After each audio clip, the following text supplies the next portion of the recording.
Hello friends. So we are going to take first lecture. The lecture going to two class at the same time. Uh, the lecture of FY BCom. The name of the paper is Business Mathematics and Statistic. And lecture is also going to FY BSc Computer Science Descriptive Statistics. Both class having same syllabus, but difference is only is that for BCom it's chapter number 3. The name of the chapter is measure of central tendency and measure of dispersion, and in computer science there are three topics are covered. First is data condensation and graphical method, second one is measure of central tendency, and third on measures of dispersion. In BCom the data condensation and graphical methods are the basic part in chapter 3rd. It is included in the chapter 3rd as a basic, and in computer science it is a separate topic. That's the difference. So the chapter first for computer science data condensation and graphical methods, and for commerce measures of central tendency and dispersion. The first unit is attributes and variables. Attributes. So attributes is a characteristic. तो एक प्रकारचा गुणधर्म आहे, qualitative characteristic, like sex, nationality, grade in examination, blood group etcetera are attributes. म्हणजे attributes म्हणजे काय? Suppose तुम्हाला एखादा समूह दिला लोकांचा, सपोज एक ॲन्युअल मीटिंग आहे आणि ह्या ॲन्युअल मीटिंगमध्ये सपोज तुमच्याकडे 40 लोक उपस्थित आहेत. म्हणजे ह्या 40 लोकांची आपण वर्गवारी कशी करू शकतो हे म्हणजे तुमचं ॲट्रिब्यूट्स. पहिले ॲट्रिब्यूट्स तुम्ही तिथं वापरू शकता सेक्स, म्हणजे तो मेल आहे का फिमेल आहे. मग मेल आहे तर फिमेल आहे तर ह्याच्यानुसार त्या 40 लोकांची तिथं काय होणार, विभागणी होणार. ठीक आहे. पुढं आता नॅशनॅलिटी हे एक ॲट्रिब्यूट्स आहे. आता नॅशनॅलिटी सपोज तुम्ही एखाद्या एअरपोर्टवरती आहात आणि मग एअरपोर्टवरती बघा काही आपल्या देशातील काही फॉरेनर लोक असतील. सपोज एअरपोर्टवरती एक विमान लँड झाले आणि त्या लँड झालेल्या विमानातून सपोज 20 प्रवासी उतरलेत खाली. तर 20 प्रवासी हे कोणत्या कोणत्या देशातून आलेत ह्याची तुम्ही वर्गवारी करू शकता. कशावरून? त्यांच्या नॅशनॅलिटीवरून. ते पुढं आहे रिलिजन, धर्म, जात, बरोबर. ह्याच्यावरून तुम्ही त्यांची विभागणी करू शकता. सपोज स्टुडंटचा गोळखा असेल, सपोज FY BCom किंवा FY BScचे स्टुडंट आहेत आणि मग त्या स्टुडंटची तुम्ही वर्गवारी करू शकता. कशावरून? त्यांच्या मार्कावरून. 35 ते 50% किती जणांना आहे, 50 ते 60% किती जणांना आहे, 60 ते 70 किती टक्के जणांना आहे. म्हणजे प्रत्येक विद्यार्थी कोणत्या ना कोणत्या गटामध्ये विभागला जाणार. ब्लड ग्रुप, काही जण ब्लड ग्रुपनुसार त्यांची विभागणी करू शकतात. असं रिलेट काही पुढं हाईट, वेट असं भरपूर एक्सेट्रा वापरलाय मी तिथं शब्द एक्सेट्रा इत्यादी आर ॲट्रिब्यूट्स. पुढे आहे डेफिनेशन व्हेरिएबलचे. व्हेरिएबल म्हणजे आपण त्याला दुसऱ्या भाषेत मराठीमध्ये चलपद म्हणतो. चलपद बहुपदीत म्हणजे तुम्ही पाहिलं असेल चलपद. चलपद असं असतं की त्याची किंमत नेहमी बदलत राहते. मग व्हेरिएबलची डेफिनेशन काय आहे? A quantitative characteristic like weight of person. म्हणजे एखाद्या व्यक्तीचं वेट हे बदलत जातं नेहमी त्याच्या वयोमानानुसार, वेट ऑफ पर्सन. तशी नॅशनॅलिटी, सेक्स, ब्लड ग्रुप हे नेहमी बदलणार नाहीत. एकदा जन्माला आले की तेच असणार आहेत. पण वेट ऑफ पर्सन काय तेच असेल का एखाद्या व्यक्तीचं? नाही, बदलतं ते वयानुसार. नंतर पॉप्युलेशन ऑफ द कंट्री, देशाची लोकसंख्या सारखी सेम राहणार नाही, बदलती वर्षागणिक. ग्रेड इन एक्झामिनेशन म्हणजे मार्क तुमचे दरवर्षी तेच मार्क राहत नाहीत, प्रत्येक वर्षी वेगळी वेगळी टक्केवारी पडते. Are called as variable. म्हणजे जी गोष्टीची किंमत बदलत जाते त्याला आपण व्हेरिएबल म्हणतो. आता व्हेरिएबल हे एक प्रकारचं ॲट्रिब्यूट्सच बरं का, यांना व्हेरिएबल वेगळं नाही. फक्त व्हेरिएबलमध्ये काय असतात की ज्यांची किमती बदलतात असे. Variable change its value time to time, म्हणजे वेळेनुसार त्यांची व्हॅल्यू बदलत जाते. पुढचं युनिट आहे क्लासिफिकेशन, वर्गवारी. आपण त्याला क्लासिफिकेशन म्हणजे गट तयार करायचे.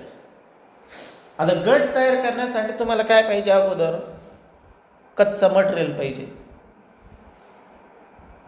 कच्चा म्हणजे कसं? अनप्रोसेस, ज्याच्यावर काहीच प्रोसेस केली नाही. आता कोणतं पण बघा, आपल्या सभोवताली कोणती वस्तू बघ, ती वस्तू तयार करण्यासाठी त्या मागं काहीतरी बरंच लई हे असतं, कच्चं मटेरियल लागतं त्याला. सपोज आपल्याला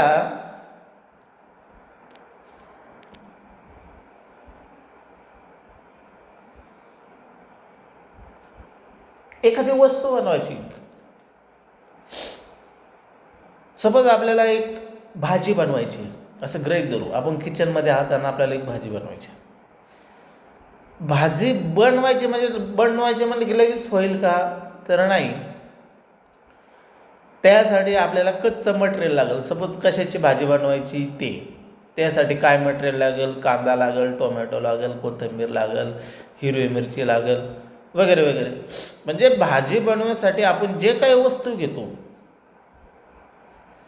ते काय असतं? कच्चं मटेरियल. मग ते कच्चं मटेरियल एकत्र केलं की आपली भाजी तयार होईल. म्हणजे बघा, रो डेटा, तर ते डेफिनेशन द अनप्रोसेस, म्हणजे त्याच्यावर काहीच प्रक्रिया नाही केलेली. The unprocess data in terms of individual observations, म्हणजे वैयक्तिक, is called as raw data. दुसरं एक एक्झाम्पल देतो मी. सपोज तुमच्या वर्गामध्ये काही विद्यार्थी, गृहीत धरा 30 विद्यार्थी आहेत असं गृहीत धरा तुमच्या वर्गामध्ये. आता 30 विद्यार्थ्यांचे आपल्याला सपोज एखादं क्लासिफिकेशन करायचं आहे त्यांच्या ब्लड ग्रुपनुसार. तर टोटल ब्लड ग्रुप किती इथं? 8. ठीक आहे. मग 30 जणांचे तुम्हाला अगोदर ब्लड ग्रुपचे घ्यावं लागतील, त्यांच्याकडून माहिती, तुझा कोणता असे 30 जणांची माहिती घ्यावं लागेल. ही माहिती जी तुम्ही गोळा केली ही काय झालं? तुमचं कच्चं मटेरियल झालं. मग तुम्ही या कच्चं मटेरियलचं काय करणार, पक्क मटेरियल तयार करणार. पक्क कसं तयार करणार, बी पॉझिटिव्हवाले किती इथं त्या पुढं आकडाला येणार, बी निगेटिव्हवाले किती इथं त्याच्या पुढं आकडाला येणार. म्हणजे दिलेल्या माहितीचं विभाजन करायचं. पण जी विभाजनापूर्वी जी आपण माहिती गोळा तयार करतो त्याला म्हणायचं रो डेटा. ठीक आहे, अशी ही रो डेटाची डेफिनेशन. पुढं नेक्स्ट पॉईंट आहे क्लासिफिकेशन. आणि क्लासिफिकेशनच्या दोन मेथड्स आहेत, methods of classification. There are two types of methods of classification. First one is inclusive method, second one is exclusive method.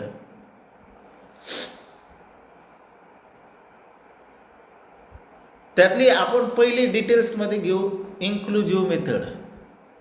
Inclusive method. आता इन्क्लुझिव्ह मेथडचं सपोज तुम्हाला classification करायला विचारलं inclusive मेथडने, त्यासाठी मी अगोदर डेफिनेशन न घेताना मी तुम्हाला अगोदर समोर टेबल मांडलं आहे. टेबल कशाचं आहे, मार्क्स ऑफ स्टुडंटचं आहे, की विद्यार्थ्यांचे मार्क. सपोज मी अशी माहिती गोळा करायची ठरवली की 0 ते 9 विद्यार्थी, 0 ते 9 मार्क किती जणांना येतं, 10 ते 19 मार्क किती जणांना येतं, 20 ते 29 मार्क किती जणांना येतं, 30 ते 39 किती जणांना येतं, 40 ते 49 किती जणांना मार्क येतं. ह्या पद्धतीने मी क्लासिफिकेशन तयार करायचं ठरवलं. तर ह्या अशी मेथड जी असते त्या क्लासिफिकेशनची त्याला तुम्ही इन्क्लुझिव्ह मेथड म्हणतात. मग इन्क्लुझिव्ह मेथडमध्ये इथं बघा तुम्हाला इथं कोणतेही इंटरवल घेतला तर 2 नंबरमध्ये तो डिवाइड झाला आहे, 0 ते 9, 10 ते 19, बरोबर. हे इकडचे जे पॉईंट आहेत ना लेफ्ट हँड साईडचे, ह्याला आपण लोअर लिमिट म्हणतो पोरांनो. लोअर लिमिट, लोअर म्हणजे कमीत कमी. आणि हे जे राईट हँडचे साईडचे नंबर आहेत, राईट हँड साईडचे, ह्याला आपण अप्पर लिमिट म्हणतो. काय म्हणायचं त्याला, अप्पर लिमिट. आता डेफिनेशन बघा, आता वरती डेफिनेशन पाहू. In this method observation include the upper limit is included in the same class. म्हणजे एखाद्याला 9 मार्क पडल्यात तर तो 9 मार्क पडणारा विद्यार्थी 0 ते 9 मध्येच जाईल. एखाद्याला 12 मार्क पडलेत तर तो 10 ते 12 गटामध्ये बसेल. पण 9 मार्क पडणारा 0 ते 9 मध्येच जाईल, तो 10 ते 19 मध्ये येणार नाही. म्हणजे जास्तीत जास्त मर्यादा किती आहे तो त्या गटामध्ये, अप्पर लिमिटच्या जास्तीत जास्त मर्यादेच्या त्या गटामध्ये राहील. ठीक आहे. In this method upper limit of the class is not same as the lower limit of the succeeding class. म्हणजे बघा ह्या वळीचा अर्थ काय आहे. अप्पर लिमिट, आता पहिले 2 क्लासचा विचार घेऊ आपण, 0 ते 9 आणि 10 ते 19. पहिल्या क्लासचं अप्पर लिमिट आहे 9 आणि दुसऱ्या क्लासचं लोअर लिमिट आहे 10. बघा मी परत सांगतो, पहिल्या क्लासचं अप्पर लिमिट आहे 9 आणि दुसऱ्या क्लासचं लोअर लिमिट आहे 10. हे दोन्ही सारखे नाहीत. मला तेच सांगितलंय. In this method the observation equal to upper limit included in the same class. आणि पुढं काय दिलं, in this method upper limit of the class is not same as the lower limit of the succeeding class. हे दोन्ही सारखे नसतात. असं नसल्यामुळं काय होतं, ह्यांच्यामध्ये गॅप तयार होतोय. जर 0 ते 10 आणि 10 ते 20 असतं तर यांच्यात गॅप राहिला असता का, 0 ते 10 आणि 10 ते 20 नसता राहिला. पण इथं गॅप राहिला, 0 ते 9 आणि 10 ते 19, 9 आणि 10 यांच्यात गॅप राहिला. त्यामुळं काय झालं, हे कंटिन्युअस म्हणजे सलग राहिलं नाही, ते त्यांच्यात काय राहिला, गॅप राहिला म्हणजे ते डिसकंटिन्युटी ऑब्झर्व बिटवीन क्लास, त्यांच्यामध्ये थोडासा गॅप राहतो. हे झालं तुमचं inclusive method. In this method the observation is equal to upper limit is included in the same class. In this method, upper limit of the class is not same as the lower limit of the succeeding class. Therefore, the discontinuity is observed between the class. आता जेव्हा तुम्ही second method exclusive मेथडकडे जाईल त्यावेळेस तुमचं सगळं clear cut होईल. इथं त्यासाठी आपण डायरेक्ट एक्सक्लुझिव्ह मेथडचा अगोदर मी तुम्हाला इथं टेबल दाखवतो.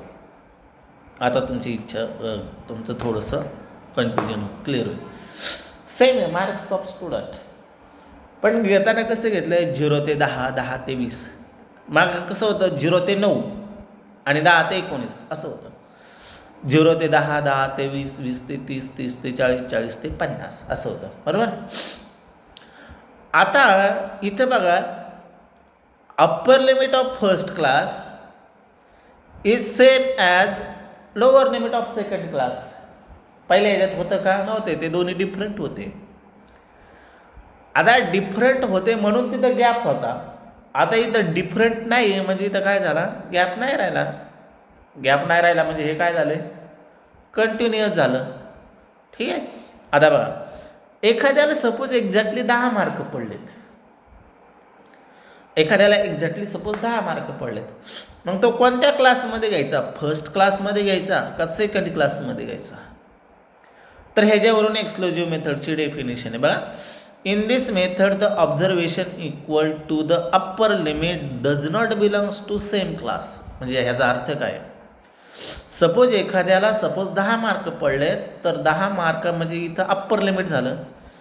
हे ह्या क्लासमध्ये नाही ठेवायचं, ते कुठं टाकायचं पुढच्या क्लासमध्ये, included in the next class. म्हणजे एखाद्याला एक्झॅक्टली 10 मार्क पडले तर तो 0 ते 10 मध्ये ना घ्यायचा, तर तो 10 ते 20 मध्ये घ्यायचा असं कन्सिडर करायचं. म्हणजे अशामुळे काय होतं, in this method upper limit of one class is same as the lower limit of subsequent. Subsequent म्हणजे शेजारच्या क्लासचा असतो.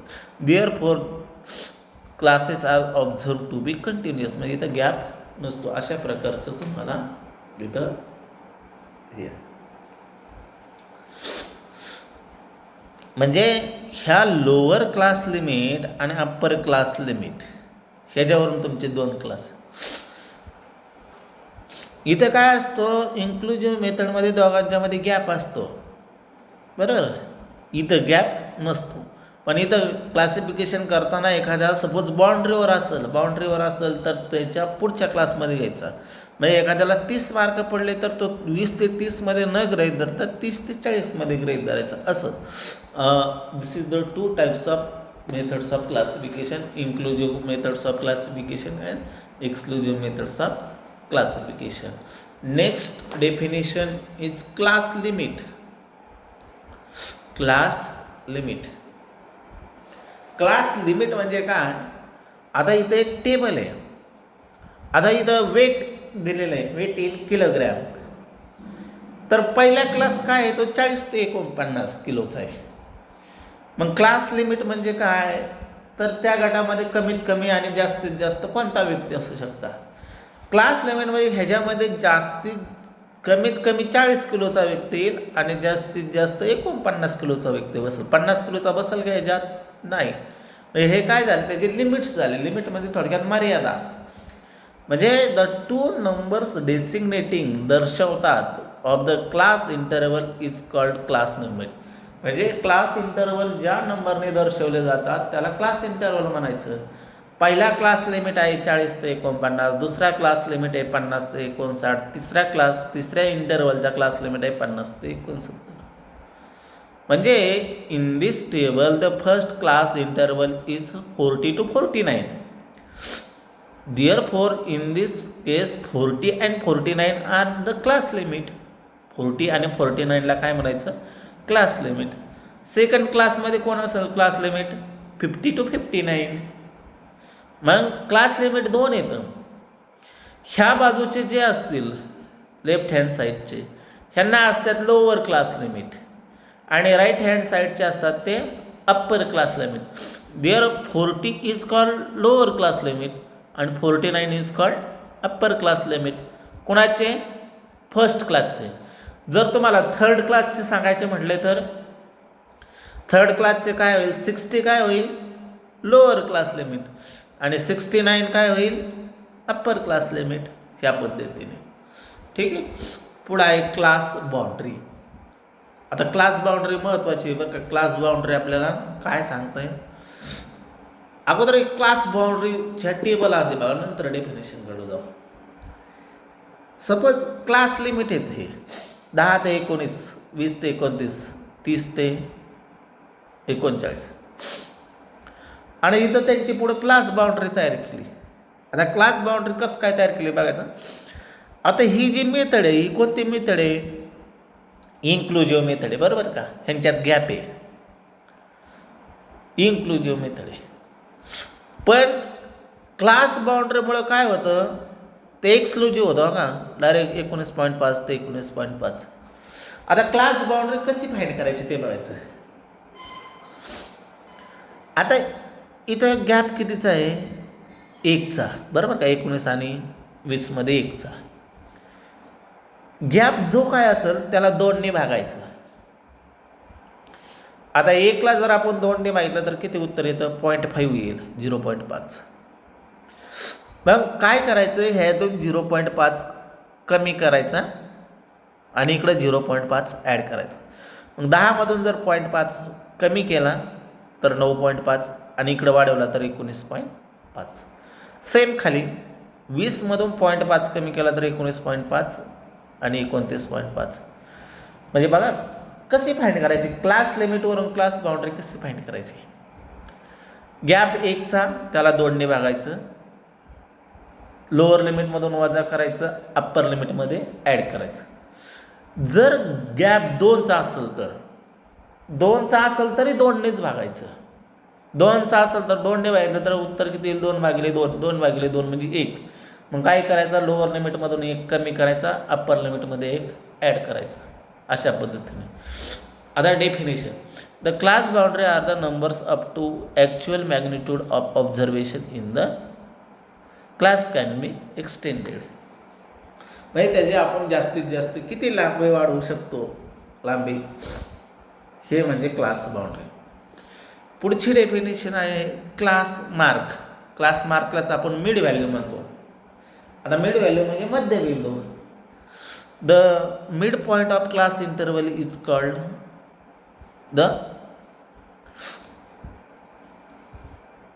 The mid point of it is a class mid point of class interval म्हणजे मध्यबिंदू असतो. It can be obtain bye. मध्यबिंदू कसा तयार करायचा? मिड पॉईंट म्हणजे upper limit plus lower limit भागिले 2. उदाहरणार्थ सपोज तुम्हाला 10 ते 19चा मिड क्लास मार्क फाईंड करायला सांगितला. क्लास मार्क शक्यतो मिड व्हॅल्यू शब्द वापरत नाहीत, क्लास मार्काचा वापरतात.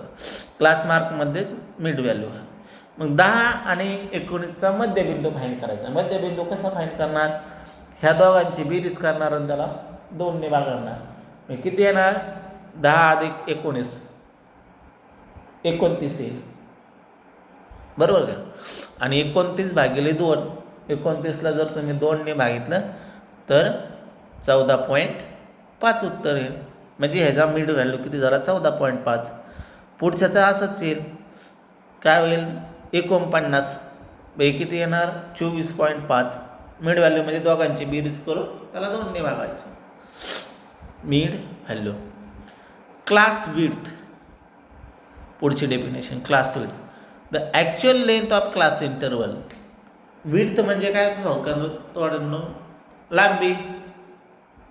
बरोबर का? लांबी रुंदी. Class width. The actual length of the class interval is called class width. आता वरती एक्झाम्पल आहे. सपोज हे एक्झाम्पल आहे. ह्या एक्झाम्पलची क्लास विड्थ सांगायची. 10 ते 19. 10 ते 19ची क्लास विड्थ किती असेल? 9 असेल. कळतंय का? 9. 20 ते 29ची किती असेल? 9च असेल ना. लांबी किती? इथून इथपर्यंत 9. इथून इथपर्यंत 9. म्हणजे क्लास विड्थचा फॉर्म्युला काय होईल? क्लास विड्थचा तुम्ही सांगू शकता 9 कसं काय आलं? तर upper class limit minus lower class limit, upper class limit minus lower class limit, किंवा ही इकडून पण काढू शकता, upper class boundary minus lower class boundary. त्याच पद्धतीने upper boundary minus lower boundary, ह्याला म्हणायचं क्लास विड्थ. नेक्स्ट आणि शेवटची डेफिनेशन आजची तुम्हाला पाहिजे, open end class. Open end class, open end class म्हणजे काय असतं, एखाद्या क्लास इंटरवलचं कोणतं तरी एक लिमिट माहिती नसतं. अ class which has one limit is not specified, म्हणजे दर्शवलेलं नसतं, is called open end class. Suppose mark of student आहे बिलो 30, बिलो 30ला म्हणजे आता इथं लोअर लिमिट आहे का इकडे बिलो, कुठपर्यंत 10पर्यंत, 20पर्यंत, 30पर्यंत, 40पर्यंत बिलो आहे का इकडं, नाही. म्हणजे इकडं काहीच नाही माहिती आपल्याला, बिलो 30पर्यंत, बिलो 30 30पेक्षा कमी, 30पेक्षा कमी पण किती, 0पर्यंत, 10पर्यंत, 20पर्यंत, काहीच माहिती नाही. शेवटचा क्लास बघा 50 अँड अबव, 50 आणि त्यापेक्षा जास्त, पण त्यापेक्षा जास्त कितीपर्यंत, 200पर्यंत, 1000पर्यंत, 2000पर्यंत, लाखपर्यंत, काय माहिती नसतं. असे जे क्लासेस असतात ना बिलो आणि अबोवच्या स्वरूपात, त्यांना म्हणायचं असतं ओपन एंड क्लासेस. तर हा तुमचा पहिल्या टॉपिकमधला सगळा थेरी डेफिनेशन. नेक्स्ट लेक्चरला आपण काय पाहणार आहे, तर क्युम्युलेटिव्ह फ्रिक्वेन्सी आणि ग्राफिकल मेथड्स, तर ते आपण नेक्स्ट लेक्चरला पाहू.